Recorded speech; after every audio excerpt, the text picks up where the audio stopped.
30 minute का। आइए, हमारे ईश्वर उपासना परिवार के मासिक मिलन में आप सबका स्वागत है। आज हमारे बीच हमारे ही परिवार के श्री नवीन जी एक वक्तृता प्रस्तुत करेंगे। विषय है धर्म का, जो उन्होंने जनसामान्य व्यक्तियों के लिए 40 मिनट में तैयार की है। उसके बाद हम इस पर थोड़ी चर्चा करेंगे, जिसको आप चाहें तो समीक्षा समझिए, आलोचना या जो भी है, ताकि सब इससे लाभान्वित हो सके। आइए नवीन जी। सभी को सादर सप्रेम नमस्ते। आज हम विचार करेंगे कि धर्म क्यों, क्या, इस विषय पर विचार करेंगे कि धर्म इतना प्रमुख विषय है कि ऋषि दयानंद के यदि हम व्याख्यान देखेंगे तो उन्होंने सबसे पहले ईश्वर का विषय लिया है और उसके बाद धर्म का विषय लिया है। इस तरह की उनकी शैली देखने को मिलती है और मुझे ऐसा लगता है कि संसार में आज जो भटकाव है वो इन दो कारणों से ही है। न तो लोगों ने ईश्वर को सही ढंग से समझा है और न धर्म को सही ढंग से समझा है। ईश्वर और धर्म ये विषय यदि समझ में आ जाएंगे तो लगता है कि सभी समस्या हल हो सकती है। अब बात यह आती है कि धर्म का पालन हम क्यों करें और धर्म क्या है। ऋषि दयानंद ने सत्यार्थ प्रकाश के अंत में स्वमंतव्य मंतव्य प्रकाश लिखा है। वहां पर वो कुछ अपनी बात लिखते हैं तो वो कहते हैं, एक एव श्वेत धर्मो निधने अपनी आत्य शरीरेण समम नाशन सर्व मन्यते गच्छति। जब ये शरीर का नाश होता है, यानी जब मृत्यु को प्राप्त होते हैं, तब सब कुछ नष्ट हो जाता है। केवल जो साथ चलने वाला बचता है वो है धर्म। इतना इंपॉर्टेंट है। और वहीं पर वो लिखते हैं, न जातु कामान न भयान न लोभात धर्मम त्यजेत जीवतस्याप हेतु धर्मो नित्यो सुख दुखत्व नित्या जीवो नित्यो हेतुरस्यत्व नित्या। वो धर्म की महत्ता को इतना अधिक बताते हैं कि हम लोग छोटी छोटी बातों पर रास्ते से अलग हट जाते हैं। वो कहते हैं कि न जातु कामान न भयान न लोभात, किसी कामना के वशीभूत होकर के, किसी बात को पूरा करने के लिए, किसी लोभ लालच में आकर के, न जातु कामान न, अथवा भय के कारण, न जातु कामान न भयान न लोभात धर्मम त्यजेत जीवतस्य, आप धर्म को नहीं छोड़ना चाहिए, चाहे हमारा शरीर ही, ये जीवन ही क्यों नष्ट हो जाए। तो आगे कहते हैं, न जातु कामान न भयान न लोभात धर्मम त्यजेत जीवतस्य आप हेतु धर्मो नित्यो, क्योंकि धर्म नित्य है। सुख दुख तो नित्य, सुख और दुख तो ये तो प्रकृति से बने हुए, ये तो अनित्य हैं। जीवो नित्यो, ये जीव जो है वो नित्य है और उसका हेतु ये शरीर जो है ये अनित्य है। कई बार हम अपने शरीर की रक्षा के लिए धर्म के मार्ग से हट जाते हैं। ऋषि दयानंद कहते हैं कि नहीं, जो सत्य का मार्ग है, जो न्याय का मार्ग है, वो प्रमुख है। वहीं पर वो कहते हैं, निंदन्तु नीति निपुणा यदिवा स्तवन्तु लक्ष्मी समाविशत गच्छत वा यथेष्टम अद्यैव मरणमस्तु एवांतरे वा न्यायाते पथा प्रविचलन्ति पदम न धीरा। ऋषि दयानंद का पूरा जीवन यदि हम देखेंगे तो मुझे लगता है कि भर्तरी के ये जो श्लोक है इसके अनुसार चलता है। निंदन्तु नीति निपुणा, वो कहते हैं कि नीति में निपुण लोग आगे चल करके मेरी चाहे तो निंदा करें चाहे प्रशंसा करें। होता है आजकल भी कई लोग कह देते हैं कि ऋषि दयानंद यदि मूर्ति पूजा को मान लेते, अवैदिक बातों को मान लेते, तो आज संसार में शायद सबसे ज्यादा प्रसिद्धि होती। लेकिन ऋषि ने असत्य बात को कभी स्वीकार नहीं किया, और उनका जो ध्येय वाक्य वो यही था, निंदन्तु नीति निपुणा, चाहे नीति में निपुण लोग निंदा करें, निंदन्तु नीति निपुणा यदि वा स्तुवन्तु, चाहे मेरी प्रशंसा करें, लक्ष्मी समाविशत, कितना ही बड़ी धन संपत्ति मेरे पास आ जाए, और गच्छतु वा यथेष्टम, अथवा चली जाए। ऋषि दयानंद के जीवन में देखने को मिलता है, ओखी मठ की भी घटना है, इसी तरह से उदयपुर की घटना है। ओखी मठ में भी उनको प्रलोभन दिया गया था कि यहाँ पर आप यहाँ के महंत बन जाइए, और इसी तरह से उदयपुर के महाराणा सज्जन सिंह ने कहा था कि यहाँ का जो एकलिंग का जो मंदिर है उसके आप महंत बन जाइए और मूर्ति पूजा का खंडन छोड़ दीजिए, और यहाँ बहुत चढ़ावा आता है, लाखों रुपए का चढ़ावा आता है, ये सब संपत्ति आपकी होगी, और आपका जो वेद भाष्य का कार्य है अधूरा है वो शीघ्र पूरा हो जाएगा। तो ऋषि दयानंद इस शब्द सुनकर के उस राजा पर बहुत नाराज, क्रुद्ध होकर के उस समय बोले थे कि राजन, ये आपने क्या कह दिया, मैं ब्रह्मचारी हूं, और आपके देश की जितनी भी सीमा है मैं एक दौड़ में पार कर सकता हूं, परंतु मैं सत्य के मार्ग से हट करके ईश्वर के राज्य के बाहर नहीं जा सकता। तो उस समय महाराणा सज्जन सिंह के हाथ जोड़ करके कहते हैं कि मैंने तो यूं ही आपकी परीक्षा लेने की दृष्टि से पूछा था। तो ऋषि दयानंद का जो ध्येय वाक्य था, निंदन्तु नीति निपुणा यदि वा स्तवन्तु लक्ष्मी समावेशत, धन जो है कितनी बड़ी संपत्ति मेरे पास आ जाए अथवा चली जाए, गच्छतु वा यथेष्टम अद्यैव मरणमस्तु, आज ही मृत्यु हो जाए, अद्यैव मरणमस्तु युगांतरे वा, अथवा युगों तक हम जीते रहें, शरीर चलता रहे, न्यायाति पथा प्रविचलन्ति पदम न धीरा, लेकिन जो धीर पुरुष होते हैं वो न्याय के मार्ग से, धर्म के मार्ग से कभी अलग नहीं हटते। ऋषि दयानंद ने न्याय को ही धर्म का पर्यायवाची एक तरह से कहा है, तो वो कहते हैं न्यायात पथा प्रविचलन्ति पदम न धीरा। तो धर्म की इतनी अधिक महत्ता है, ये हमेशा साथ रहने वाला। अब इसके विषय में वैशेषिक दर्शन में भी कहा गया है कि धर्म है क्या।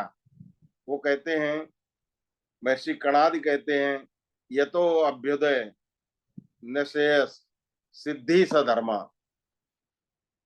जिससे हमारा इस लोक में कल्याण हो और परलोक अर्थात आगे आने वाला समय इससे भी अच्छा हो, इस जन्म के पश्चात और भी अच्छी गति हो, इसका नाम धर्म है।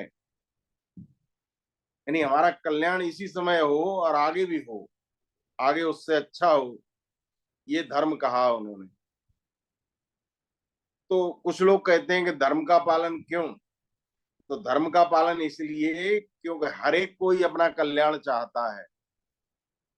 तो धर्म से बड़ा कल्याण और किसी रास्ते से नहीं हो सकता, क्योंकि जिस क्षण हम धर्म का पालन करते हैं उस क्षण हमारा इस जन्म का तो कल्याण होता ही है, अगले जन्म का भी कल्याण होता है, और हमको पता चल जाता है कि हम धार्मिक मार्ग पर हैं अथवा अधर्म के मार्ग पर चल रहे हैं। धर्म है क्या, हम समाज में रहते हैं, दूसरे लोगों के संपर्क में आते हैं। आचार्य जी ने भी कई बार कहा है, और हमारे शास्त्रों में कहा गया, अहिंसा परमो धर्म है, अहिंसा को सबसे बड़ा धर्म माना गया है। अहिंसा को बड़ा क्यों माना, यानी अहिंसा मूल में है, हमारा कोई व्यवहार ऐसा नहीं हो जिससे हमारे संपर्क में आने वाले व्यक्ति को किसी प्रकार का कष्ट हो, तब समझिए कि हम धर्म के मार्ग पर चल रहे हैं। और ये हमको अंदर से पता चल जाता है। उदाहरण के लिए, यदि कोई व्यक्ति अपना पेट भरना चाहता है तो मेहनत करके भर सकता है, किसी से छीन करके भी भर सकता है, चोरी करके भी भर सकता है। लेकिन जिस समय हम चोरी करते हैं अथवा छीनते हैं किसी से, उस समय हमको पता चल जाता है कि ये काम गलत है, उस समय हमारा कल्याण नहीं होता, उस समय हम अंदर से परेशान हो जाते हैं। तो धर्म की सीधी सी परिभाषा है कि जब हम अंदर से प्रसन्न हो, जिस कार्य से हमको कोई परेशानी नहीं हो, हमारा जीवन सहज रूप में चले, समझिए हम धर्म के मार्ग पर हैं। काम, क्रोध, लोभ, मोह, ईर्ष्या, द्वेष और अहंकार, ये ऐसे विषय हैं जब हम इनके वशीभूत होते हैं, उसी क्षण जहां हम दूसरे को प्रभावित करते हैं, उससे अधिक हम प्रभावित हो जाते हैं। तो इसलिए धर्म के विषय में कहा गया कि धर्म वो है जो जिससे हमारा यह जीवन भी सुधरे और अगला जीवन भी, अगला परलोक जिसे कहते हैं, क्योंकि हमारी यात्रा जो है वो केवल एक जन्म की नहीं है। जीव यात्रा और जीवन यात्रा, जीव यात्रा तो बहुत लंबे समय से चल रही है और चलती रहेगी जब तक हम मुक्ति में को नहीं पालेंगे। लेकिन जीवन यात्रा, जिस समय ये शरीर धारण किया और मृत्यु तक, ये जीवन यात्रा है। इस जीवन में जो कर्म करते हैं उनसे अगला जन्म और अगली गति होती है। तो धर्म के विषय में वैशेषिक दर्शन में कहा गया, ये तो अभ्युदय निश्चय सिद्धि स धर्मा, ये तो अभ्युदय निश्चय सिद्धि स धर्मा, जिससे हमारा ये लोग अच्छा बने और परलोक उससे भी अच्छा बने, वही धर्म है। ऋषि दयानंद ने इसको आर्य समाज के नियमों में भी कह दिया। आर्य समाज के नियमों पर यदि हम दृष्टि डालेंगे तो ऋषि दयानंद ने कुछ नियमों में तो कहा कि ये है, और कुछ में कहा है कि करना चाहिए। चाहिए शब्द लगाया है। जहां है वो तो है, उसमें कोई बदलाव नहीं हो सकता। आर्य समाज के पहले नियम में, दूसरे नियम में, तीसरे नियम में अथवा छठे नियम में वो है लगाते हैं। जैसे वो कहते हैं वेद सब सत्य विद्याओं का पुस्तक है। वेद का पढ़ना पढ़ाना, सुनना सुनाना सवारियों का परम धर्म है। तो ये तो है बिल्कुल, इसमें कोई बदलाव नहीं। सब सत्य विद्या और जो पदार्थ विद्या से जाने जाते हैं उनका आदिमूल परमेश्वर है। कैसे है ये हमको जानना है, लेकिन ये है। इसी तरह से छठे नियम में वो कहते हैं संसार का उपकार करना इस समाज का मुख्य उद्देश्य है, अर्थात शारीरिक, आत्मिक और सामाजिक उन्नति करना। तो ये उन्होंने बता दिया कि आर्य समाज का ये उद्देश्य है, इसमें कोई बदलाव नहीं होगा। बाकी जो 6 नियम हैं वो उनमें उन्होंने चाहिए शब्द लगाया है। तो वो एक तरह से धर्म को बताते हैं हमें। सत्य को ग्रहण करने और असत्य को छोड़ने में सर्वदा उद्यत रहना चाहिए। चाहिए लगा हुआ है। ऐसा भी हो सकता है कि हम इससे उल्टे चल जाएं, लेकिन वो फिर वो धर्म नहीं होगा, फिर वो अधर्म हो जाएगा। जैसे ही हम सत्य का मार्ग छोड़ेंगे और असत्य के मार्ग पर चलेंगे, अंदर से हम परेशान हो जाएंगे। ध्यान रखिए, आपको पता चल जाएगा कि आप गलत रास्ते पर हैं। आपकी प्रसन्नता उसी क्षण भंग हो जाएगी। तो ये लोग तो सुधरना तो वहीं से बिगड़ गया। इस लोक में आप प्रसन्न कैसे रह सकते हैं? जब आपने गलत रास्ता अपना लिया तो ये लोग भी बिगड़ा और अगला भी बिगड़ना प्रारंभ हो गया। तो वो कहते हैं सत्य को ग्रहण करने और असत्य को छोड़ने में सर्वदा उद्यत रहना चाहिए। ऐसे ही अलग अलग नियमों में अलग अलग बात कही है उन्होंने कि प्रत्येक को अपनी ही उन्नति से संतुष्ट नहीं रहना चाहिए और सबकी उन्नति में अपनी उन्नति समझें, ये धर्म है। इसी तरह से 10वें नियम में वो कहते हैं प्रत्येक मनुष्य को, नहीं वो कहते हैं सबको सामाजिक सर्वहितकारी नियम पालने में परतंत्र रहना चाहिए और प्रत्येक हितकारी नियम में हम स्वतंत्र रहें। अब देखिए ये 10वां नियम जो है, इस पर यदि हम गंभीरता से विचार करेंगे तो मुझे लगता है ये यम नियम की तरफ संकेत करता है। ऋषि दयानंद कहते हैं सबको सामाजिक सर्वहितकारी नियम पालने में परतंत्र रहना चाहिए और प्रत्येक हितकारी नियम में सब स्वतंत्र हैं। अब वो सामाजिक सर्वहितकारी नियम क्या है?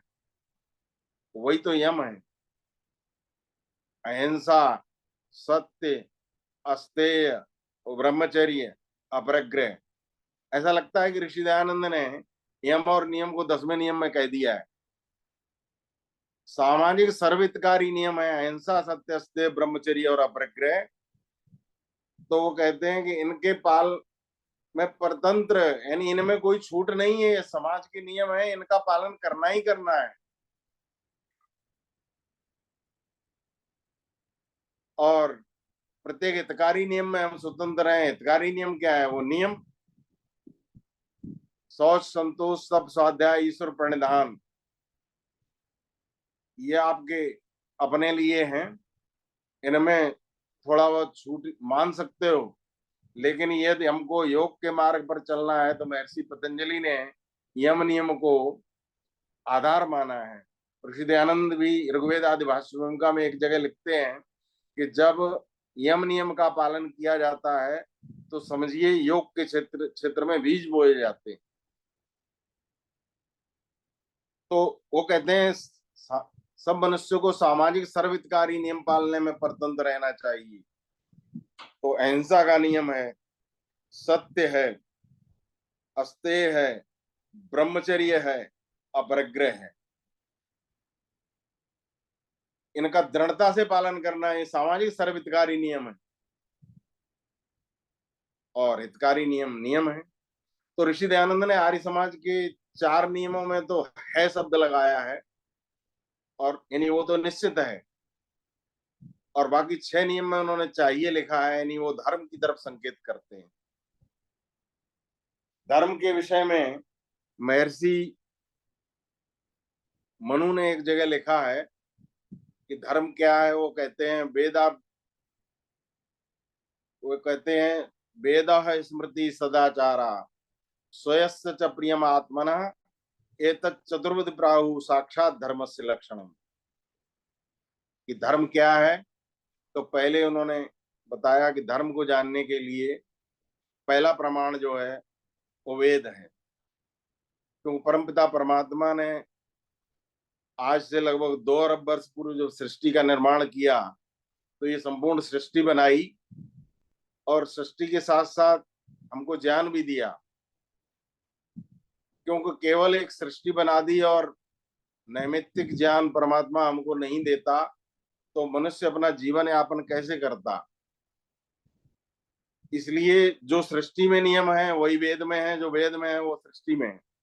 इसलिए आदि सृष्टि में परमपिता परमात्मा ने हम सभी के कल्याण के लिए एक विधान दिया था, उसका नाम है वेद। परमात्मा की वाणी है, कैसे है वो अलग विषय है। ऋषि दयानंद ने उसको ऋग्वेद भाष्य में सिद्ध करके भी बताया है। तो धर्म की दृष्टि से यदि हम देखें तो महर्षि मनु कहते हैं वेद स्मृति सदाचारा स्वयस्य च प्रियम आत्मना। एक तो जो धर्म को जानना चाहते हैं वो सबसे पहले तो वेद को समझें। वो वेद परमात्मा की वाणी है। धर्म के विषय में जैसा कहा गया कि धर्म वो है जिससे हमारा ये लोक भी अच्छा बने और परलोक भी अच्छा बने। तो देखिए परमात्मा ने जो नियम बनाए हैं वो नियम हमारे कल्याण के लिए हैं, और वेद में वही नियम है। धर्म को हम इस तरह से भी परिभाषित कर सकते हैं कि जो सृष्टि के नियम हैं उनका पालन करना ही धर्म है।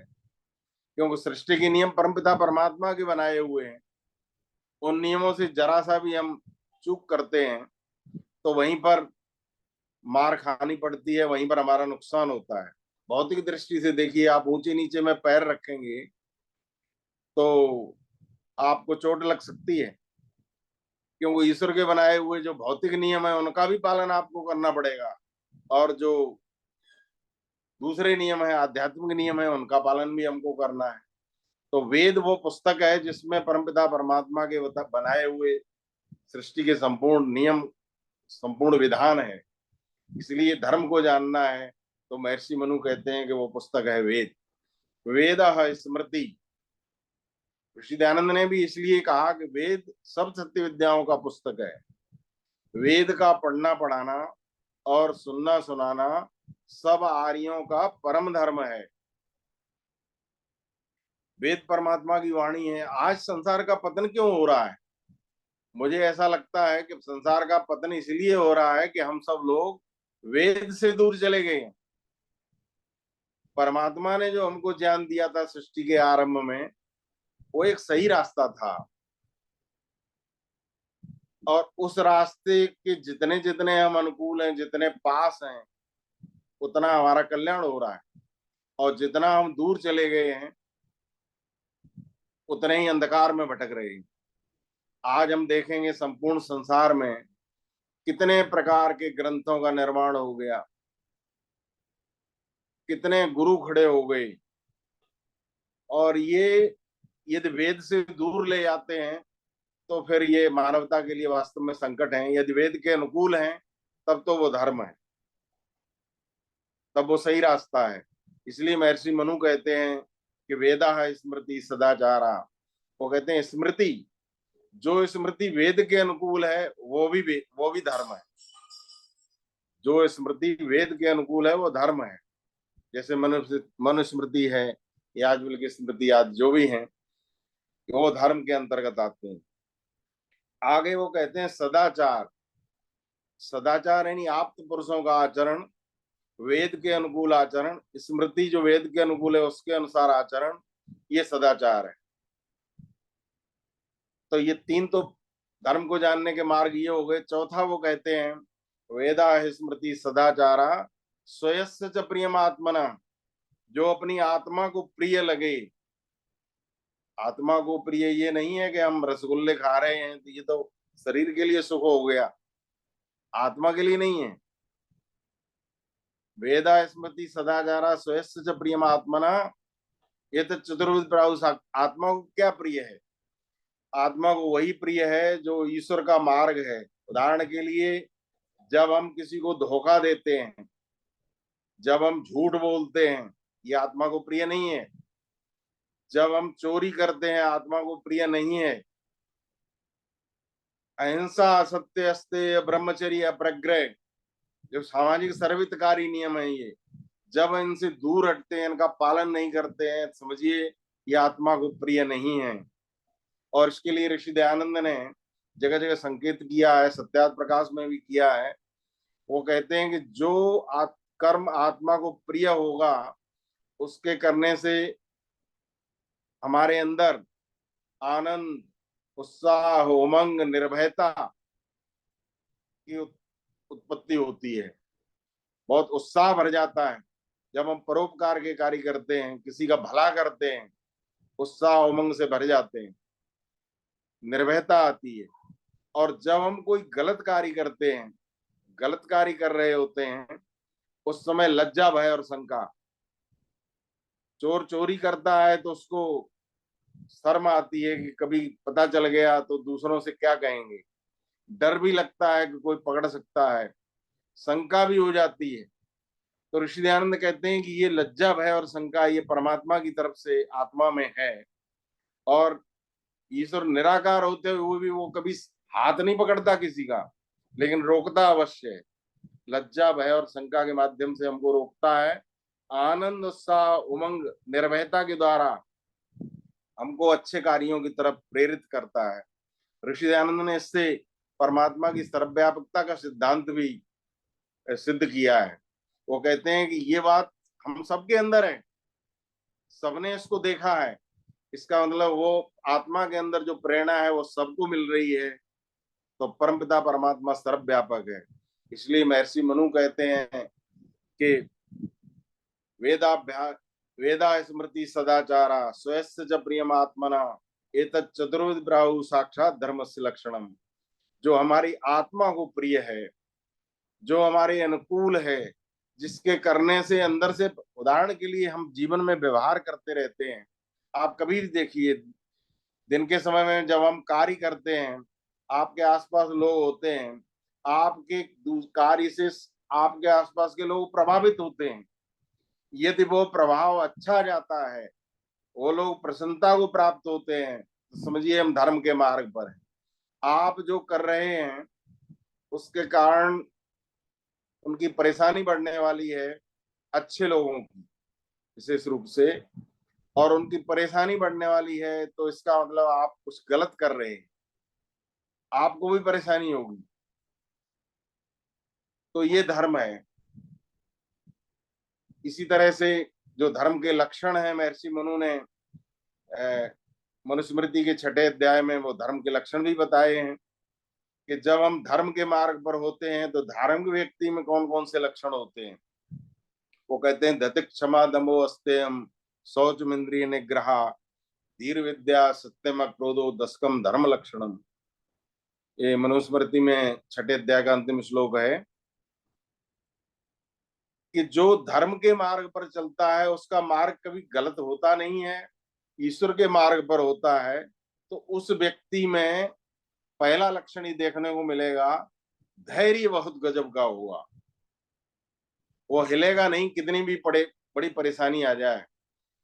ऋषि दयानंद ने कहा है कि जो ईश्वर का उपासक होता है वो पहाड़ के समान भी कष्ट आ जाए तो वो हिलता नहीं है, उसको तिनके के समान समझता है। और जो उपासना के मार्ग पर नहीं चलते हैं वो तिनके जैसा कष्ट भी उनको पहाड़ जैसा लगता है।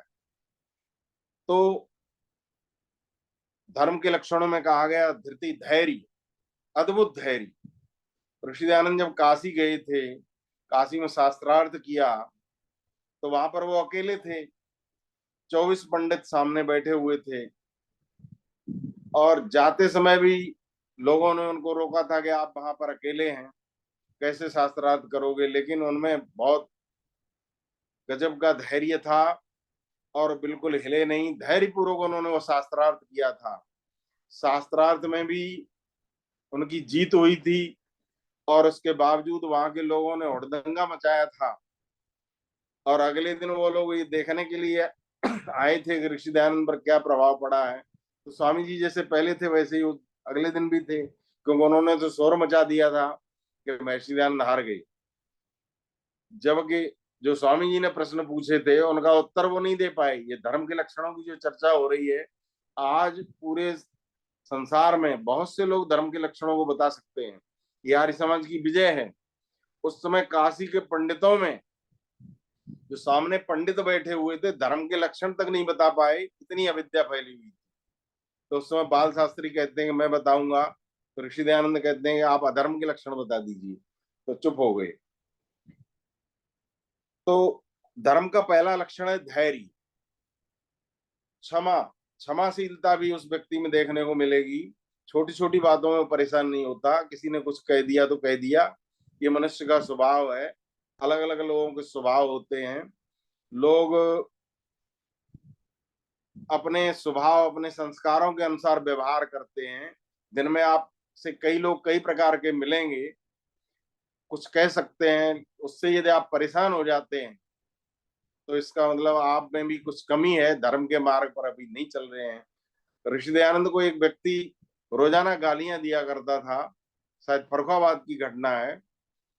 और फिर कभी एक व्यक्ति उनके पास आया जो उनको फलों से भरा टोकरा देता है कि स्वामी जी आपके लिए लाए हैं, और स्वामी जी वो टोकरा जो है उसमें से कुछ फल लेकर के और वो पूरा टोकरा उस व्यक्ति के पास भिजवा देते हैं जो रोजाना महर्षि दयानंद को गालियां सुनाया करता था। तो उस व्यक्ति को बहुत आश्चर्य होता है और वो कहता है कि जिनको मैं रोज गालियां देता हूँ वो मेरे पास ये फलों का टोकरा कैसे भेज सकते हैं। और उसको पश्चाताप भी होता है, बाद में आकर के वो महर्षि के चरणों में पड़ जाता है। तो कहने का तात्पर्य है कि जो धर्म के मार्ग पर होते हैं वो छोटी छोटी बातें हमारे आसपास लोग कहते रहते हैं, उनकी ज्यादा परवाह नहीं करते, क्षमाशील होते हैं। जैसे क्षमा दमोस्तेयम, और दम यानी मन को सही रास्ते पर चलाना, अस्तेयम चोरी न करना, किसी की भी वस्तु को बिना उसके पूछे नहीं लेना। महर्षि दयानंद के जीवन की भी एक घटना आती है कि वो एक बार जा रहे थे, साथ में कोई सेवक भी था, तो किसी बगीचे से गुजर रहे थे, तो सेवक ने वो फल उठा लिया, कोई फल गिरा पड़ा था, तो महर्षि को जब पता चलता है तो बाद में उसको बोलते हैं कि आज आपने गलत काम किया, ये फल क्यों उठाया, आपका तो था नहीं और बगीचे के मालिक से आपने पूछा नहीं। कहने का तात्पर्य यह है कि किसी की भी वस्तु बिना उस मालिक के पूछे हमको नहीं लेनी चाहिए, ये अस्तेय है, ये भी धर्म का एक लक्षण है। तो धति क्षमा दमो अस्तेयम, शौच पवित्रता। पवित्रता कई तरह की होती है, केवल शरीर की पवित्रता नहीं, मन की पवित्रता भी। और महर्षि मनु तो कहते हैं सर्वेशम एव शौचा नाम अर्थ शौचम परम परम श्रुति। जितनी भी संसार में पवित्रता है, भौतिक पवित्रता तो हम कर लेते हैं, नहा धो लेते हैं, कपड़े स्वच्छ पहन लेते हैं, लेकिन हमारा मन मलिन है तो वो स्वच्छता नहीं है। और उससे भी अधिक वो कह रहे हैं अर्थ की स्वच्छता। जो हम धन कमाते हैं, यदि वो मेहनत का नहीं है, पड़ा हुआ मिल गया ऐसे ही ले लिया, तो उस धन को कभी हाथ नहीं लगाना चाहिए। मेहनत का धन ही पवित्र माना गया है।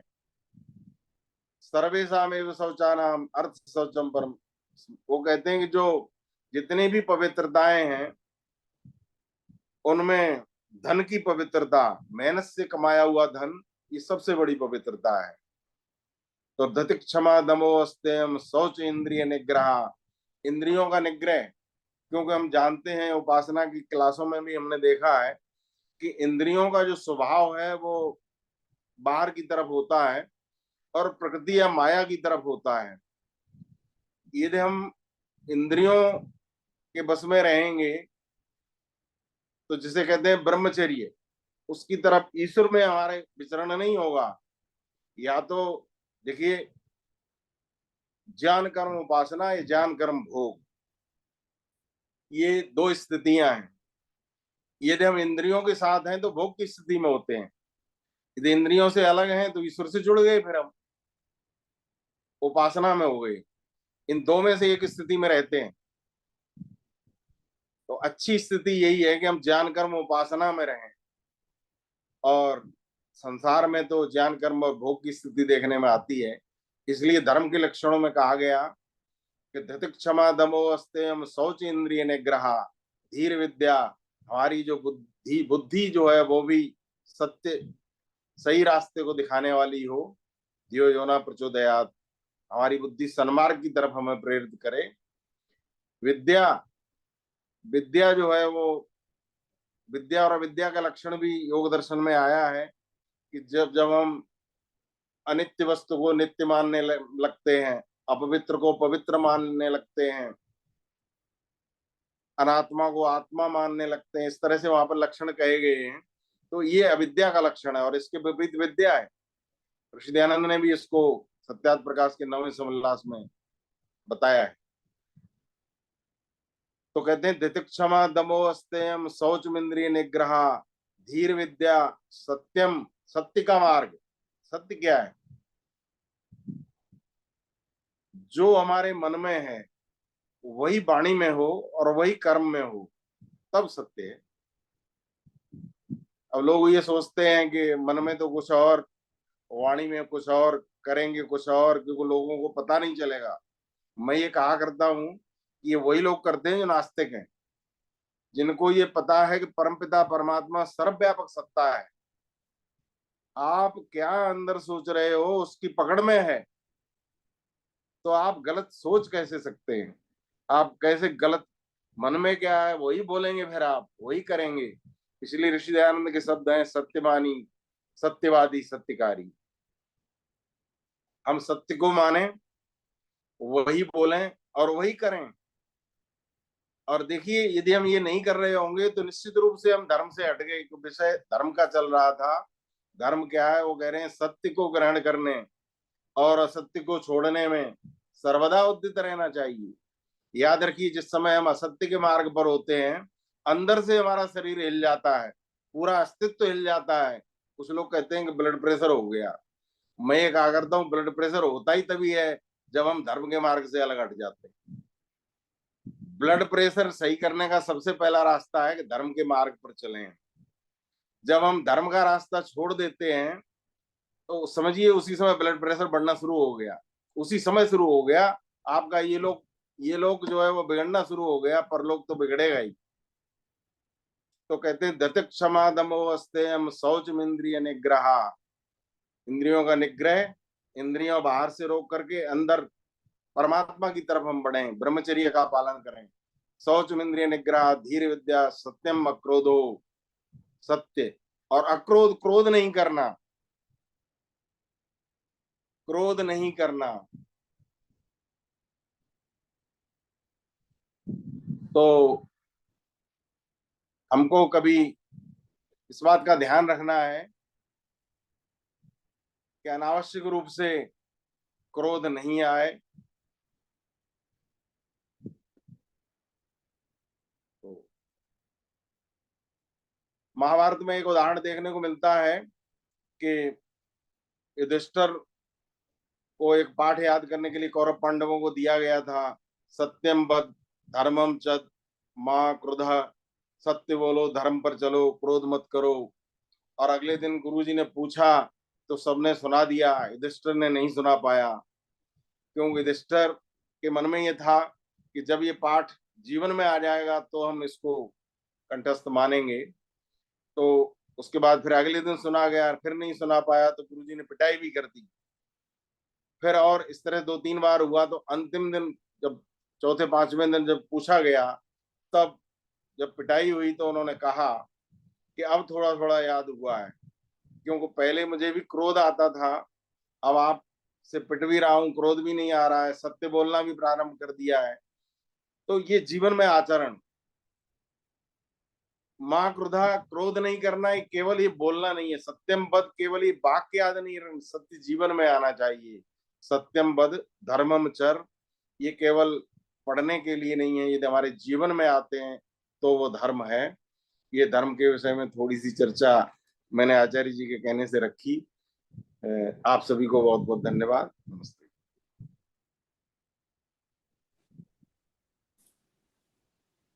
बहुत बढ़िया, ही बढ़िया आपने बताया। और आप जो भी बहुत बता रहे थे वो सुंदर। आचार्य जी की सारी गुण है, वो हम उनमें देखते हैं। ये सब आचार्य जी का पूरा बहुत जो बहुत आप बता धन्यवाद। रहे थे, और आप में भी है, सब में ही है मतलब। तो इसका मतलब जिनको ब्लड प्रेशर नहीं है तो वो लोग धर्म के रास्ते पर है। ये आज नहीं, पता ये लगा, मुझे ब्लड प्रेशर बहुत है तो मैं मुझे भी बहुत है। मुझे नवीन जी माफ करिएगा, यहाँ नहीं जा। नहीं नहीं नहीं, मैं बता रहा हूँ उसकी नहीं, शुरुआत अच्छा वहीं से लगा होती कि है। कुछ आज नहीं तो improvement पहले कर कभी रही हूँ। हुई होगी, आज नहीं तो पहले कभी हुई होगी। अब हम सही रास्ते पर हैं तो आगे से सुधार होता जाएगा। Correct, correct. नवीन मैंने जी, ऐसा एक सवाल कर सकता हूं मैं आपसे? ये अब इतनी अच्छी ऑडियंस के सामने ये बहुत मूर्खतापूर्ण सवाल हो सकता है, मगर मुझे कोई शर्म नहीं है। अब आपने इतनी बड़ी बात की, फर्ज कीजिए आपके सामने 10,000 एक गांव का आम आदमी बैठा हो, किसी शहर का, जिसको इतनी बातें सांख्य की और योग दर्शन की और वेद की और ना पता हो।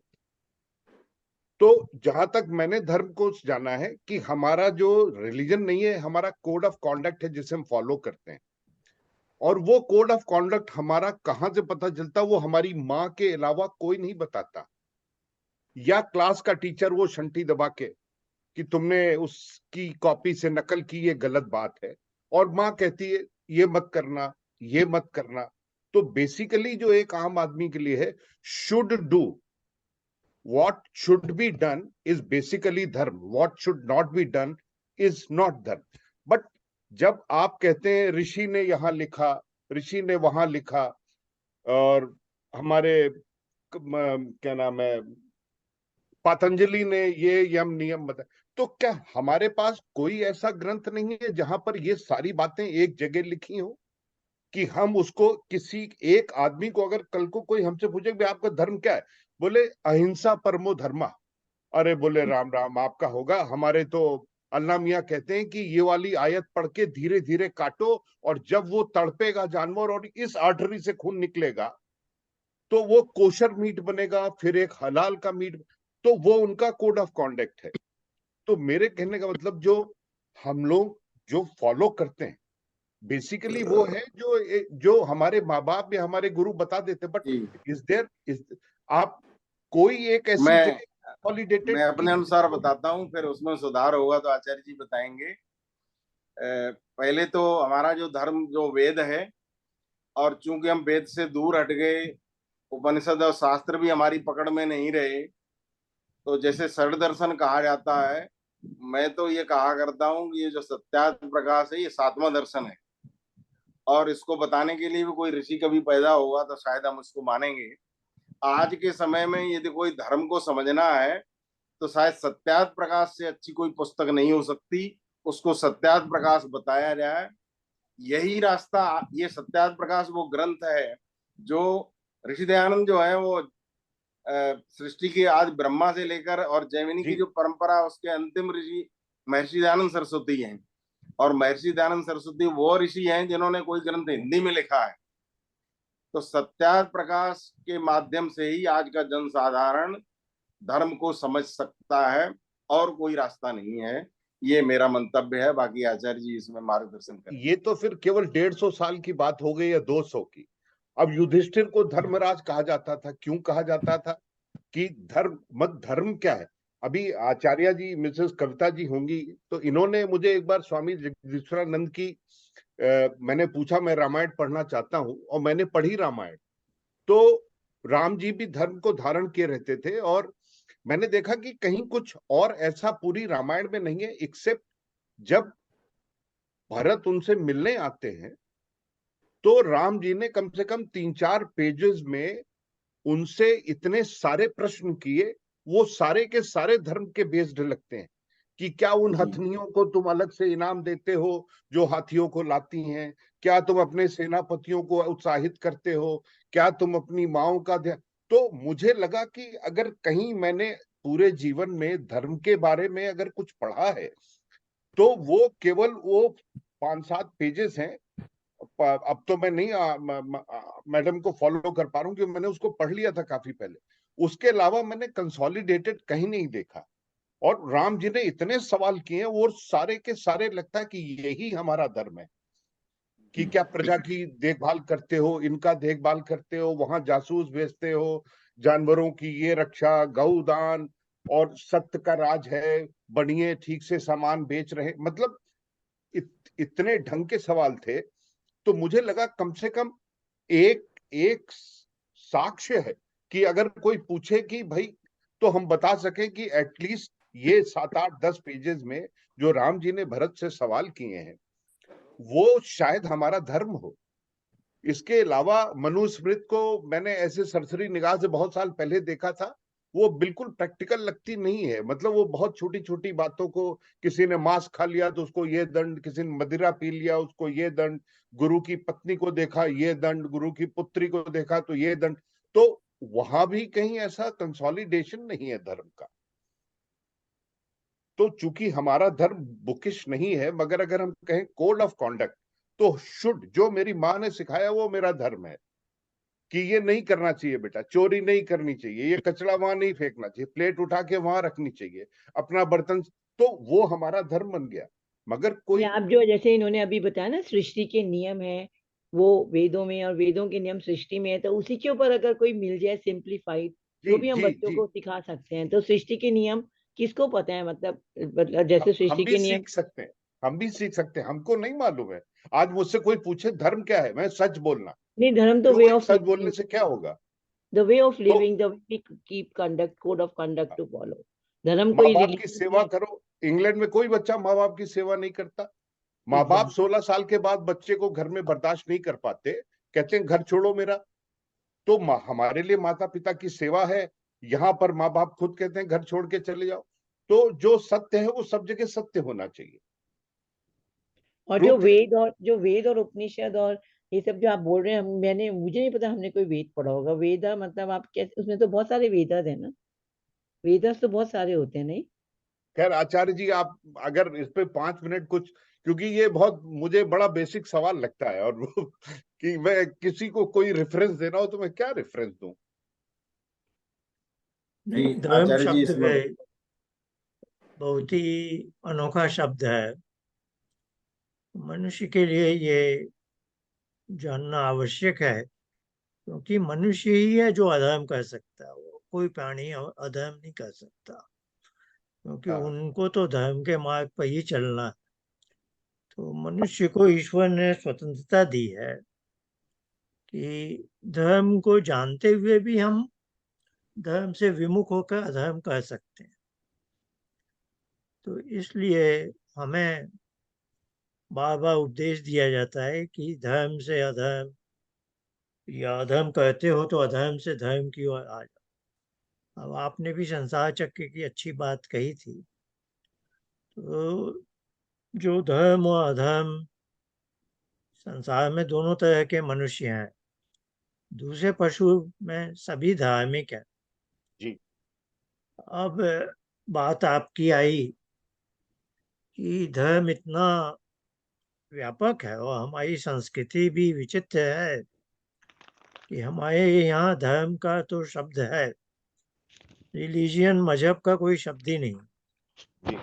तो ये भी विचित्र है कि भारत के बाहर जो भी संस्कृतियां हैं, यूरोप की, अरब की, जहाँ भी, वहाँ धर्म के लिए शब्द नहीं है, वहाँ रिलीजियन ही है।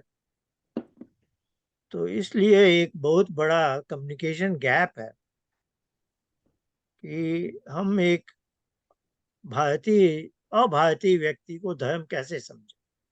और आज का भारत भी विचित्र है कि अपनी सब अच्छाई छोड़ चुका है और नकल इतनी ले ली है कि अब वो धर्म, भारत में आप जाएं तो धर्म का मतलब ही है रिलीजियन या मजहब। वो बोलते हैं ना, धर्म परिवर्तन कर दिया। जी। यानी वहां तो अब धर्म शब्द रिलीजियन के अर्थ में प्रयोग हो। तो धर्म शब्द तो खो चुके हैं हम। अब धर्म एक स्वाभाविक चीज है कि यह धर्मी और धर्म धर्म को हम छोड़ ही नहीं सकते।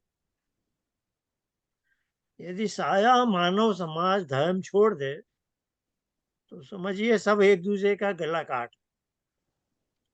यानी आज स्थिति खराब तो है, पर इतनी खराब नहीं है। धर्म जीवित है थोड़ा। सब जगह पीनल कोड है कि कोई हत्या करेगा तो दंड मिलेगा, कोई चोरी करेगा तो दंड मिले, कोई ये। तो ये मान्यता, असली जो कोड ऑफ कंडक्ट ईश्वर का है, धर्म, जैसे प्रकाश देने के लिए ईश्वर ने सूर्य बनाया, तो हमने दीपक और बत्तियां बना ली। वैसे ही धर्म की उसने स्थापना की, तो उसकी नकल कह के मनुष्यों ने अपने अपने संविधान और कोड ऑफ कंडक्ट बनाए। मनुष्यों के बनाए कोड ऑफ कंडक्ट परफेक्ट नहीं है, पर फिर भी वो एक नकल है। जैसे सूर्य की नकल करके हमने दीपक बनाया। तो धर्म तो जीवित रहेगा, और जीवित है, चिंता की कोई ऐसी बात नहीं। यही उसकी विशेषता है कि धर्म से दूर हम ज्यादा जा भी नहीं सकते। ऐसी ठोकर खानी पड़ती है कि वापस धर्म मानना ही पड़ता। तो ये धर्म विचित्र सी चीज है। पर हाँ, क्योंकि हम अधर्म कर सकते हैं, इसलिए हमें धर्म का उपदेश दिया जाता है। तो कविंद्र जी ने कहा कि हमारा इतना व्यापक, इतना सुदृढ़ साहित्य है, तो एक छोटी पुस्तिका में धर्म की बात क्यों नहीं आई। ये जो शुरू में इन्होंने कहा, बहुत ये ऋषियों का स्टैंडर्ड जवाब है कि अब जैमिनी ने जो लिखा वो मीमांसा कि चोदना क्षणो धर्म, यानी वेद में जो विधि लिंग के वाक्य हैं वही धर्म। इसका अर्थ ये है, जो प्रेरणा देते, प्रचोदयात वाली बात है ना, जो वेद में प्रेरणा वाले वाक्य हैं, सत्य बोलो, इदम अहम अन्यथा सत्यम उपाय, मैं झूठ से हटकर सत्य को पाऊंगा। तो ये वेद में जो इसको बोलते हैं संस्कृत व्याकरण से विधि लिंग के वाक्य, चाहिए वाली बात, इन्होंने भी बहुत समय लगाया है और चाहिए। तो जहाँ वेद में ऐसे वाक्य हैं कि ऐसा करो या ऐसा करना चाहिए, वो उन्होंने कहा धर्म है। ये मीमांसा के ऋषि ने कह दी। ये कहा तो इन्होंने जो शुरू की अपनी वक्तव्यता कि वेद स्मृति श्रुति स्मृति सदाचार, ये महर्षि दयानंद ने भी सत्यार्थ प्रकाश में लिखा। तो सत्यार्थ प्रकाश में दयानंद को भी ये समस्या का सामना करना था कि जनसाधारण को कैसे बताया जाए धर्म क्या है। तो यहाँ से उन्होंने शुरुआत की कि वेद पढ़ते हो, वेद में जो लिखा है वैसा करना है, जो अन्यथा है वो नहीं करना, ये धर्म। अब कोई कहे मैं तो वेद नहीं पढ़ सकता, नहीं, तो चलो भाई मनुस्मृति या ये नारद संहिता या ज्वल की स्मृति, ऐसे बहुत सी ग्रंथ हैं जहाँ कोड ऑफ कंडक्ट की बातें, वो पढ़ लो। अब कोई बोले वो भी नहीं पढ़ सकते, तो जो अभी कविंद्र जी ने कहा, मेरी माँ ने जो कहा, तो सदाचार वाली बात क्या है, जो आपके चारों तरफ जो भले लोग हैं, अच्छे लोग हैं, उनके आचरण से करो। तो इस तरह से कोड ऑफ कंडक्ट हमें बता दिया है कि आपने कोई पुस्तक भी नहीं पढ़ी है तो समाज में देख लो जो अच्छे लोग हैं उनके आचरण से सीख लो। फिर उन्होंने कहा कि ये भी जो है मुश्किल है, तो अब एक उन्होंने गोल्डन रूल दे दी कि जो तुम्हें पसंद आए वैसा ही दूसरों के लिए करो। जो बोलते हैं ना, गेट इनटू अदर शू, कि आप उसको समझो, आप चाहते हो आप किसी के घर जाएं तो कोई एक गिलास पानी दे, तो आप ये चाहते हो तो दूसरा कोई आए तो आप भी उसको एक गिलास पानी पिला दो। जो आप दूसरों से अपेक्षा करते हो, आप चाहते हो वो मुझे थप्पड़ न मारे, वो मुझे एक तलवार से चोट न पहुंचाए, वो मेरी चोरी न करे, वो मेरी बेटी बहू बेटी को गलत दृष्टि से न देखे, आप यही चाहते हैं ना दूसरों से। आप जैसा दूसरों से व्यवहार चाहते हो वैसा ही आप दूसरों के साथ करें। ये बहुत आसान सी परिभाषा उन्होंने दी। क्रिश्चियनिटी भी इसी पर बेस्ड है लगभग काफी हद तक। फिर इन्होंने उससे भी और कहा एक ही शब्द में बोलो, तो दयानंद ने कहा परोपकार, यानी दूसरे का भला करना, दूसरे को। अब अहिंसा परम धर्म के बदले परोपकार कह दी, बात एक ही कि दूसरे का भला करना, सर्वे भवन्तु सुखिनः। तो इसमें उन्होंने एक जनसाधारण तक को भी समझाने की कोशिश की है कि धर्म और अधर्म, और फिर कह दिया उन्होंने कि जब भी थोड़ा गलत करने का सोचोगे तो शंका भय और लज्जा अंदर से एक आवाज आएगी। तो वो भी अभी नवीन जी ने कहा ये भी एक रूल है, ये हम भी बच्चों को बोल देते हैं। बड़ों को बोले तो कुछ बड़े ऐसे हैं बोलेंगे हमारी तो कोई आवाज आती नहीं। उन्होंने उस आवाज के गला ऐसा घोंट दिया है कि अब बोलते हैं आवाज ही नहीं आती। ठीक है, आवाज नहीं आती है तो परोपकार धर्म मान लो। तो इस तरह से सबको ऋषियों ने अपने अपने ढंग से उपदेश दे दिया है। उपदेश में कोई कमी नहीं है। आप अहिंसा परम धर्म समझ लो, या मनु ने कहा ना ही सत्यात परो धर्म, सत्य से परे धर्म नहीं। तो ये सत्य और अहिंसा असल में एक ही चीज के दो, एक ही सिक्के के दो पहलू है ना। अहिंसा में ही सत्य है, सत्य में ही अहिंसा है ना। कि इससे मुझे चोट लगती है, ये आपको सत्य हो गया, तो भाई ऐसा करने से दूसरे को भी चोट लगेगी। अब आप इसको सत्य मान लो या बोलो कि मैं उसकी हिंसा नहीं करना चाहता। तो सत्य और हिंसा एक ही सिक्के के दो पहलू हैं। ऋषियों ने अलग अलग दृष्टांत से समझाया, जिसको जो समझ में आ जाए एक ही शब्द से काम चल जाता है।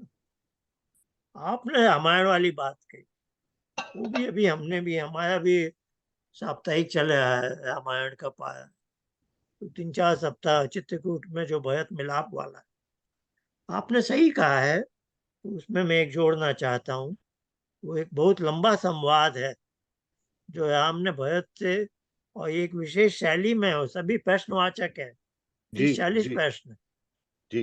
वो धर्म का उपदेश नहीं है, वो है आज धर्म का उपदेश।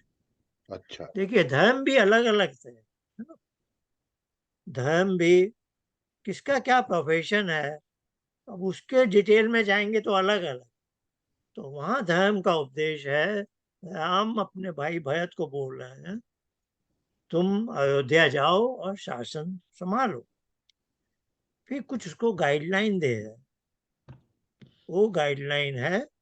और वो कैकेयी आज का सब राज व्यवस्था करके आए हैं, तो उनसे प्रश्नवाचक ढंग से पूछ रहे हैं कि तुम्हारा राजधर्म ऐसा होना चाहिए, विद्वानों का सत्कार, हाथी घोड़े का, सबका हो, जो भी है, वो राजधर्म का उपदेश है। क्योंकि ये बताना मैं चाह रहा हूँ कि धर्म शब्द इतना व्यापक है ना, कि जो पढ़ना चाहे थ्योरेटिकली उसके लिए ये समुद्र है बहुत बड़ा, और जो अपने जीवन में उसको धर्म को धारण करना चाहे वो इतना स्वाभाविक है कि भाई बहुत आसान भी है ना। जैसे आपने भी कहा, माँ की जो बातें हैं माता पिता की, वही हम आचरण में लाते हैं, तो जीवन भर में हमें ज्यादा कुछ उपदेश नहीं चाहिए। तो उपदेश हमें बहुत मिल जाता है, हम बहानेबाजी करके हटें तो ये अलग बात है। अब एक दो बातें मैं थोड़ा कमेंट में कहना चाह रहा हूँ। ये इनकी वक्तृता बहुत अच्छी थी, बहुत इन्होंने साहित्य से निचोड़ कर 30-40 मिनट में हमें वो जो श्रुति स्मृति सदाचार वाली बात से आरंभ करके आर्य समाज के नियम वाला भी, आर्य समाज के नियम 10 नियम है, वो भी उस ऋषि का चमत्कार है कि एक पृष्ठ में उसने सारी दुनिया का जैसे संविधान लिख दिया। वो एक कागज यदि किसी के भी हाथ लग जाए, उसके साथ उस व्यक्ति का तो जीवन बन जाएगा, साथ ही साथ सारे संसार की व्यवस्था भी बन सकती, इतनी ताकत है। लेकिन वही है ना, लोगों को समझ में नहीं आती ना बातें, तो ये मुश्किल है। तो उन नियमों में इन्होंने जो सत्य, नित्य सत्य है, उसको, दयानंद की भी अपनी शैली है, तो जो वाक्य है से समाप्त होया वो वैसा है। जो चाहिए है उसमें, जैसे डायरेक्शनल, जैसे हमारे भारत के संविधान में कुछ चीजें हैं जो नॉन नेगोशिएबल, कुछ है डायरेक्टिव प्रिंसिपल है, जैसे गाय की हत्या नहीं होनी चाहिए, मद्य निषेध होना चाहिए, ये डायरेक्टिव प्रिंसिपल है। लेकिन आप जानते हैं 75 साल हुए हैं देश को, डायरेक्टिव प्रिंसिपल की ऐसी हत्या की जाती है कि आप, यानी लोगों को विश्वास भी नहीं होगा कि संविधान में ऐसी बात। आज तो जो सात्विकता तो है ही नहीं, प्राय मुख्यमंत्री हैं जो मांसाहारी मद्यपान वाले हैं, वैसे लोग क्या, ऐसे क्या बातें कहनी। तो दयानंद ने भी कुछ बातें डायरेक्टिव प्रिंसिपल वाली चाहिए वाले में कहा है कि वहाँ विचार करो, सोच समझ कर आगे बढ़ो, और जहाँ है वाला वो बड़ा ही दृढ़ता से है कि इसको तो मानना ही चाहिए, मानना ही पड़ेगा।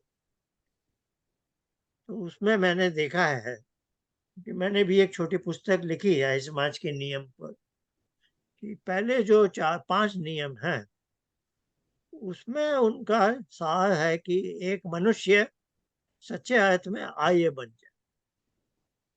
अब आर्य शब्द को भी लेकर बहुत गड़बड़ झाला हो गया, क्योंकि देखिए सभी शब्द अपने मूल अर्थ खो चुके हैं। मैंने थोड़ा संकेत उपासना कर दिया, धर्म के बारे में भी यही समस्या है, योग है, जो भी आज शब्द ले लीजिए वो सब अपने मूल अर्थ खो चुके हैं, तो बहुत मुश्किल आ जाती है समझाने। तो पहले जो 5 है वो एक मनुष्य को अच्छा मनुष्य, अब अच्छा मनुष्य में अब क्या हो गया है, आर्य समाज में भी आर्य शब्द का अर्थ खो गया।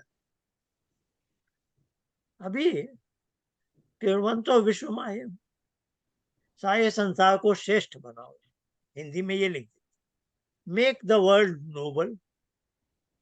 ये कोई बहुत गलत अर्थ भी नहीं है, लेकिन असली अर्थ इसमें है नहीं। नोबल क्या है भाई, श्रेष्ठ क्या है भाई, ये तो बात ही नहीं आई। तो एक ऑथेंटिक परिभाषा हमारे पास हमेशा होती है, वह सब आर्य समाज के लोग भी उससे बहुत दूर जा चुके हैं। वो है आर्य ईश्वर पुत्र, ये यास्क की परिभाषा है। आर्य क्या है, ईश्वर का पुत्र। अब इसमें समस्या क्या है भाई, त्वमेव माता च पिता त्वमेव बंधु च, ये हम सभी बोल रहे हैं। तो हर मनुष्य उसका पुत्र है, उसकी ईश्वर उसका माता पिता है। हर मनुष्य तो क्या, हर जीव जंतु भी उसका पुत्र है।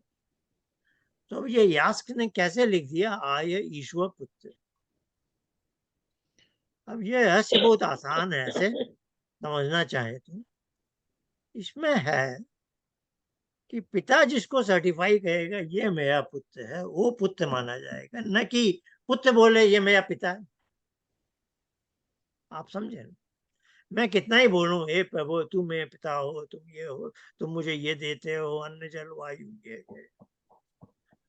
तो ईश्वर ने मुझे कहा क्या कि तुम मेरे पुत्र हो। यथा पिता तथा पुत्र बोलते हैं। ईश्वर ने बोला क्या कि तुम मेरे पुत्र हो। अब बोले ईश्वर कैसे सर्टिफिकेट देता है भाई, बर्थ सर्टिफिकेट तो गवर्नमेंट देती है, नगर पालिका देती है। मैं ईश्वर का पुत्र हूँ, ये सर्टिफिकेट हम कहाँ से लाएंगे। तो देखिए घूम फिर कर आप भी कहेंगे मैं तो पक्षपाती हूँ, मैं घूम फिर कर उपासना पर ही आता हूँ। तो ईश्वर पुत्र वही है जो उसकी गोद में पहुंच सकता है। जो उपासना में सफल होगा वही उसका ईश्वर, और वही आर्य। अब तो उपासना गायब, आर्य समाज में भी उपासना नहीं है, तो अब आर्य तो कोई नहीं है, आर्य समाज ही है खाली। इसके कारण बहुत बड़ी बड़ी समस्याएं हो रही हैं। तो हमारा देश भी आर्यवर्त था, अब भारत हो गया, अब इंडिया हो गया। अब इंडिया भी आजकल नया एक इंडिया बन गया, आप जानते हैं क्या? मोदी ने उसको घमंडिया बोल दिया। कोई, मैं तो कहूँगा पाखंडी है, जो भी है। तो आर्यावर्त से भारत, भारत से इंडिया, इंडिया शब्द भी चोरों ने अपनी झोली में डाल दिया। तो ये सब समस्याएं चल रही हैं हमारे। तो आर्य पुत्र, आर्य ईश्वर पुत्र वाली भाषा अभी कोई नहीं जानता, क्योंकि उपासना नहीं। तो ये समस्याओं से हम गुजर रहे हैं। तो आर्य समाज के 10 नियम, उसमें जो पहले 5 नियम है वो है एक मनुष्य को आर्य बनाने। फिर छठा नियम में बोल रहे हो, संसार का करना इस समाज का मुख्य उद्देश्य, अर्थात आत्मिक, शारीरिक और सामाजिक। अब ये जो आर्य बन चुका है उनको बोल रहे हैं साथ आओ, क्या करने आओ, संसार का उपकार कर। ये छठा नियम बोल। तो 5 नियम में सारी बातें वही है कि परमेश्वर क्या है, वे उसके ईश्वर के क्या लक्षण है, उसकी उपासना करनी होगी। ईश्वर से और तुम्हारा क्या संबंध है, वेद है, वेद उसकी वाणी है, सुनो भाई वो कुछ बोल रहा है। सत्य और असत्य का, वेद को सुन लोगे तो सत्य और सत्य का निर्णय लेने की समझ आ जाएगी। ऐसे 5 नियम में उन्होंने सब बातें बोल दी ताकि एक मनुष्य आर्य बन सके। फिर है तुम लोग आर्य समाज बनाओ, संसार का कल्याण। अब तो क्या है, आर्य बन ही नहीं रहा है ना। ज्ञान कर्म भोग वाला संसार चक्के चल रहा है, ज्ञान कर्म उपासना तो है ही नहीं। तो ये सब समस्याओं से हम जूझ रहे हैं, एक ही बात बार बार क्या बोले। तो मैं 2 कमेंट करना चाह रहा हूँ। इनकी वक्तृता बहुत अच्छी थी, सारगर्भित, बहुत मेहनत की है। अंत में मनु के जो 10 लक्षण हैं, क्योंकि धर्म की परिभाषा करना इतना कठिन है कविंद्र जी जो डिमांड कर रहे हैं बहुत मुश्किल और बहुत आसान भी है। सबको धर्म मालूम भी है, जो आए है उसे तो मालूम, क्योंकि वो तो ऑन बिहाफ ऑफ ईश्वर काम कर रहा है। जो ईश्वर पुत्र है वो तो जैसे माँ का अच्छा बेटा तो वही कहता है ना जो माँ बोल रही। तो जो ईश्वर पुत्र है वो तो ऑटोमेटिकली ही is functioning on behalf of ईश्वर। तो उसके तो सारे कर्म धर्मानुसार होने ही। तो जो समस्या है अधर्म से हटकर जाने वाली, वो सब वो है जो उसके गोद में जानी है। तो दयानंद ने तो बड़ा साफ कह दिया, उपासना का क्या लाभ है? तुम्हारे गुण कर्म स्वभाव ईश्वर जैसे हो जाए, बताइए। यानी क्वालिटेटिवली आप ईश्वर बन गए, तभी तो ईश्वर पुत्र कहलाओगे। तो सारा खेल उपासना का है, और उपासना आप जाने हैं 3-4 हजार साल से गायब हो चुकी। तो ये चुनौतियों के कारण हमें लंबी लंबी व्याख्याएं करनी पड़ती हैं। नहीं तो क्या बोलना, एक शब्द भी काफी होता है, 2 शब्द भी काफी होते हैं। अब इनके 2 कमेंट मैं करता हूँ। एक छोटा तो है कि ये जो अधर्म के कारण दोष आ जाते हैं, तो ये हम लोगों में स्टैंडर्ड हो गया है, गलत नहीं है। काम, क्रोध, लोभ, मद, मोह, 5-6 चीजें ये मन में हमारे विकार, जिनके कारण हम अधर्म की ओर झुक जाते। तो अभी हमारा उपासना परिवार है, तो हम लोग सांख्य योग को तो वो दृढ़ बना के इसी के आधार पर, इसमें जैसा मैंने कहा अष्टांग योग है मंद श्रेणी के मनुष्य, जो अधर्म का रास्ता जाने अनजाने भूले भटके अधर्म के रास्ते पर चले जाते, उनको यम नियम का उपदेश दिया। तो उन्होंने क्या कहा है कि यम क्या है? महाव्यर्थ है ना, जिसको नॉन नेगोशिएबल। उसके हम भटक क्यों जाते हैं? तो उन्होंने कहा प्रतिपक्ष भाव।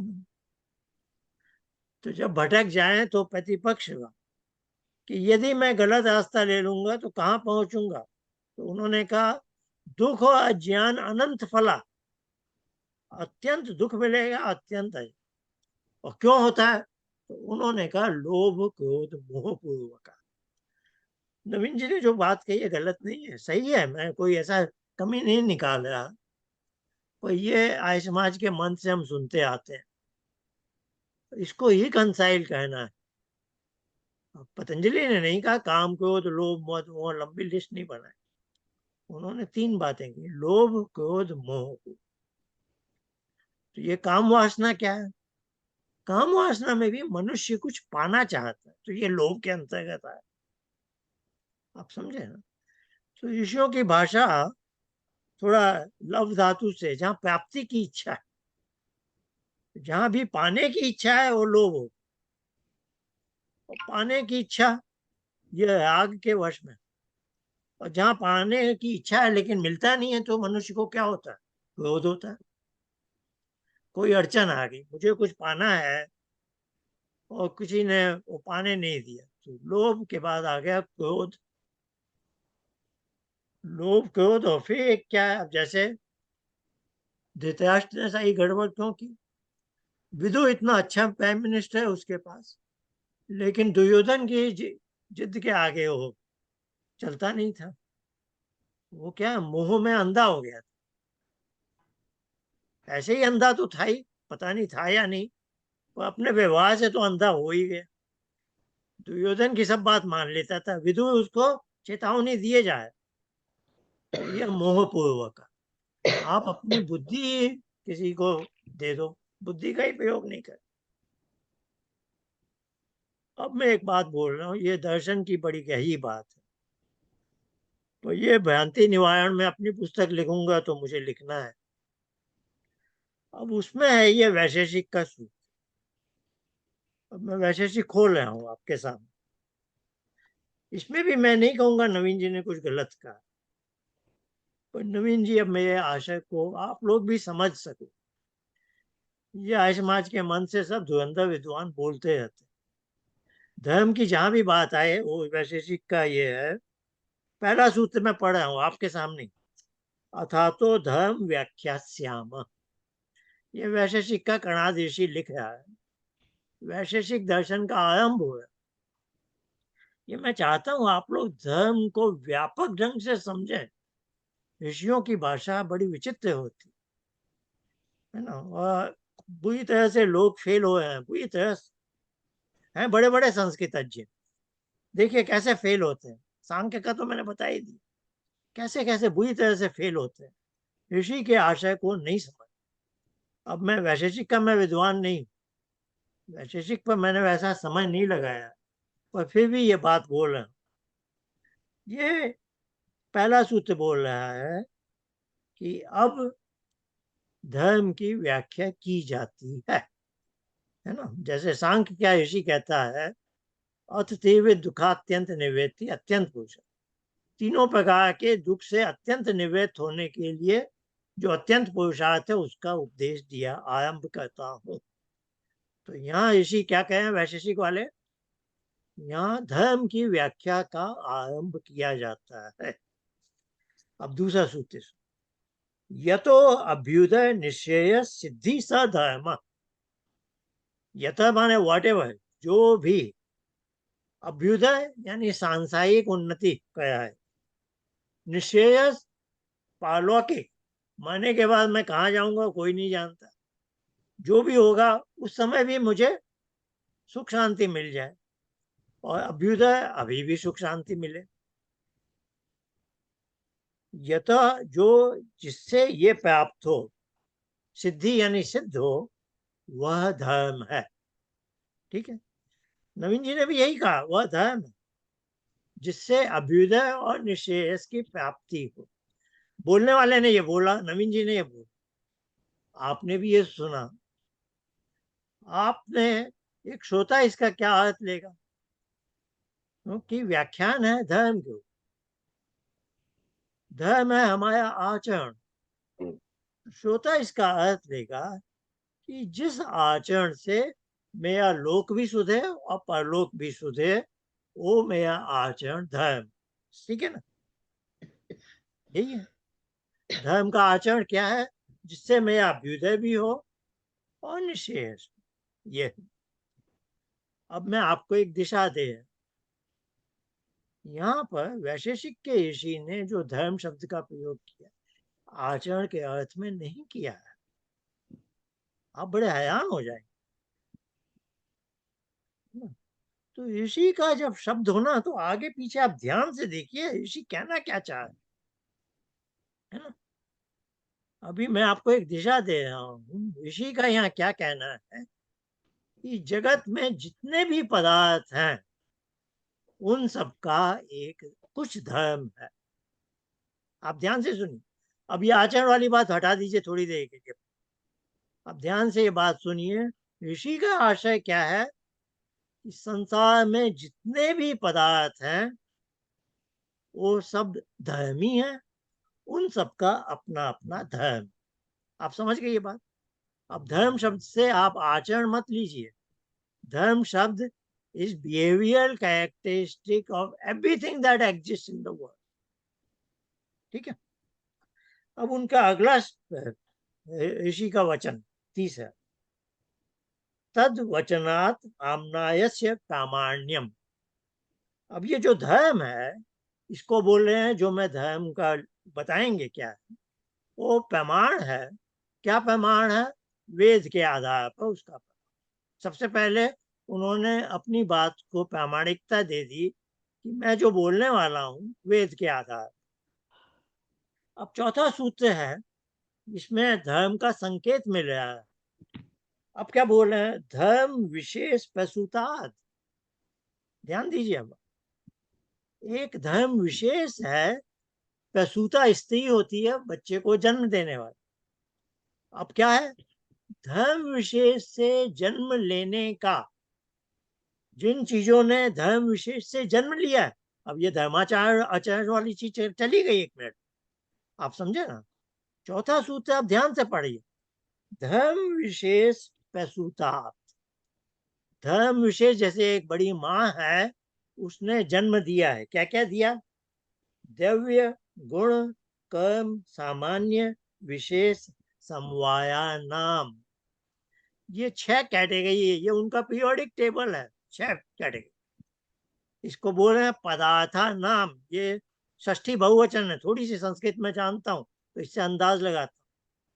ये जो 6 पदार्थ हैं षष्ठी बहुवचन में है, तो इन पदार्थों का क्या 6 पदार्थ हैं? द्रव्य, गुण, कर्म, सामान्य, विशेष और समवाय। ये 6 हैं। अभी मैं और आप इसको नहीं जानते, इनकी व्याख्या आगे की जाए। और ये 6 टेक्निकल टर्म उन्होंने रख दिए। इन पदार्थों का साधर्म्य और वैधर्म्याभ्याम, इन पदार्थों में जो आपस में साधर्म्य है, थोड़ी थोड़ी कॉमनलिटीज है, और वैधर्म्य में जो डिसिमिलैरिटीज है, थोड़ी सिमिलैरिटीज है, थोड़ी डिसिमिलैरिटी।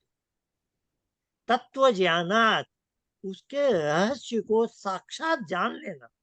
वेद में जो लिखा है वो मैंने जान लिया, उससे काम नहीं चलेगा। उसको प्रत्यक्ष साक्षात जान लेना, लेबोरेटरी में एक्सपेरिमेंट करके देख लेना। तत्व ज्ञानात निश्चेयसम, उससे मुझे निश्चेयस प्राप्त होगा। चौथा सूत्र आपने सुना मैंने ध्यान से। अब वो 5वां सूत्र क्या है? पृथ्वी आपत इति द्रव्याणि। अब 9 द्रव्य क्या है? वहां 6 पदार्थ थे ना उनके, द्रव्य, गुण, कर्म आदि। अब द्रव्य की भाषा में बात। और चौथे सूत्र से आपने क्या समझा? कि धर्म विशेष। अब धर्म विशेष प्रसूतात् क्या होगा? जो धर्म का मालिक है, ईश्वर। ईश्वर ने सब चीजों के धर्म बनाए हैं। उस धर्म रूपी माँ ने पैसा देकर सारे संसार को बनाया है, और उसने सब पदार्थों के धर्म नियत किए हैं। उसका थोड़ा ज्ञान हमें वेद से मिलता है, और थोड़ा ज्ञान हमें साक्षात ज्ञान, तत्व ज्ञान के रूप में प्राप्त करना है। जब ये हम ज्ञान प्राप्त कर लेंगे तो हमारा अभ्युदय और निश्चय हमें मिलेगा। अब यहाँ धर्माचरण वाली बात है क्या कहीं पर? कहीं नहीं है। और नवीन जी मुझसे ज्यादा जानते हैं, वो आर्य समाज से जुड़े हुए हैं। सारा आर्य समाज यही सूत्र लेकर धर्म की व्याख्या करता जा रहा है। उसे ये नहीं समझ में आता उपासना में उस विवेक ज्ञान की प्राप्ति होती है, तब आपको निश्चय मिलता है। ये उपासना के सब व्याख्या उपासना की है। ये सब तत्व ज्ञान आपको उपासना, कहाँ उपासना की तरफ संकेत है ये। क्योंकि दिव्य में देखिए मन और आत्मा आने वाले हैं। दिग आत्मा मन इति दिव्याणी। वो मन और आत्मा का आप साक्षात्कार कहाँ करोगे? उपासना में करो, तब आपको निश्चय मिलेगा। इसमें कहाँ लिखा है कि सच बोलने से आपको अभ्युदय निश्चय मिल जाएगा? तो वो उपासना में सदाचार जाने वाला से धर्म है ये नहीं है। एक उपासक इससे में भी ये भ्रांतियां साधे कैसी गुण कैसी अपने आप ही आ व्यापक चल जाते रही हैं। हैं। क्यों चल रही हैं? क्योंकि लोगों को उपासना का कख नहीं मालूम। लोग समझ नहीं पाते, क्योंकि जब तक आपके जीवन में उपासना नहीं है, आप ईश्वर से तो क्या ऋषि से कनेक्ट नहीं होगे। ऋषि में मुझे जो सफलता मिली, मैं सांख्य के ऋषि से कैसे कनेक्ट हूँ? जो 3000 4000 साल में दूसरे लोग नहीं हो पाए। उनका संस्कृत मुझसे 10 गुना 20 गुना 50 गुना ज्यादा है। ऋषि से कनेक्ट होने के लिए कुछ साधना करनी पड़ती। ये मैंने एक उदाहरण दिया। नवीन जी हमारे अपने हैं, बुरा नहीं मानेंगे, पर मैंने समझाने, क्योंकि इन्हें ये भी उपासना मार्ग पर। ये मैंने इसलिए जानकर कहा क्योंकि वो जानते हैं आर्य समाज के लोग कौन कैसे कैसे हटे हटाए व्याख्यान देता है। तो ये धर्म की जो व्यापक सोच है, यहाँ कविंद जी की भी बात सही है। इसीलिए बताइए, धर्म की इतनी व्यापक सोच में कविंद जी, अब आप बोलिए, एक छोटी सी पुस्तक कोई कैसे लिख सकता है? इसीलिए मुझे लगता है ऋषि लिख ने ही नहीं सबसे सकते। पहले वो जो रामायण की आपने बात की, वो खाली राजधर्म की है। वो हर किसी का धर्म एक एक क्षण में अलग अलग होने वाला है। बच्चा इसलिए 5 ऋषि साल का है तो उसका धर्म अलग, 10 साल का है अलग, कॉलेज जाएगा तो अलग, भाई सिगरेट मत पीना। 18 साल का है वो सिगरेट खरीद सकता है, 21 साल का है वो अल्कोहल खरीद सकता है, तो उसका धर्म अलग बताया जाए। शादी करने वाला है तो धर्म बताएंगे कि भाई संतानोत्पत्ति करना धर्म है, नो कि भोग विलास करना। तो संतानोत्पत्ति का ये नहीं मतलब है संतान को जन्म दिया, अपने से अच्छा बनाना और खुद को देवता बना के उसको पालन करना। माते देव व पितृ देव, यानी हर क्षण हर मनुष्य का, इसको हम लोग बोलते हैं स्वधर्म। सांख्य में क्या लिखा है? स्वधर्म का। अब इसलिए मुझे स्वधर्म लगता है किसका कि है? ऋषि ने सबकी एक देश काल में परिस्थितियां अलग अलग। चलिए आज हमारा टाइम फ्रेम भी हो गया सब चीज, और गोविंद जी के ऊपर सारा दोष जाएगा, ये मुझे गपशप में ले गए, 40 मिनट तो वहीं बर्बाद हो। तो अब आज हम यहीं पर समाप्त करते हैं। देवेंद्र जी, आपका हम अब टाइम बदलते हैं किसी और दिन, आप कर देखेंगे, ठीक है क्या? आपकी जो प्रस्तुति होनी थी वो किसी और दिन करते हैं, आज का सत्र यहीं हम समाप्त करते हैं, समय बहुत ज्यादा हो गया है और आप सबसे फिर मिलना होगा। बहुत धन्यवाद। धन्यवाद आचार्य। धन्यवाद, धन्यवाद बहुत बहुत।